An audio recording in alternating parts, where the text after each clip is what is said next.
সকালের খাবারের জন্য আম্মু এখানে রান্না করতেছে হচ্ছে পেঁপে দিয়ে মসুর ডালের একটা সেসকি আর সাথে ছিল হচ্ছে ডিম ভাজা। তো চলো এই সাদামাটা ব্লগ ভিডিওটা আজকে তোমাদের সাথে শেয়ার করি। হ্যালো এভরিওয়ান, দিস ইজ আজকে mission, welcome back to my new blog.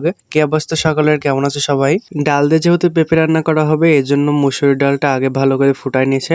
এখন ওর ভিতরে পর্যাপ্ত পরিমাণে পানি দিয়ে একটু বলক হয়ে আসলে ওর ভিতরে পরিমাণ মতো লবণ দিতে হবে। পেঁপে যেহেতু সেদ্ধ হতে একটু সময় বেশি লাগে এই জন্য এখন এই পর্যায়ে পেঁপেটা দিয়ে দিচ্ছে, দিয়ে বেশ সময় ধরে জাল করে নিতে হবে। পেঁপেটা ছিল আমাদের গাছেরই একেবারে টাটকা পেঁপে, মাত্র পেড়ে আনা হলো। মোটামুটি 10 থেকে 15 মিনিট ভালো করে ঢেকে জাল করার পরে কিন্তু পেঁপেটা একটু নরম হয়ে আসছে।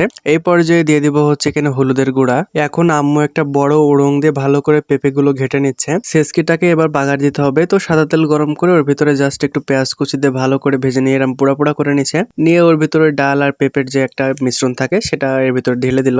এক কথায় বলে দিলাম যেটা বাগার দিয়ে দিচ্ছে।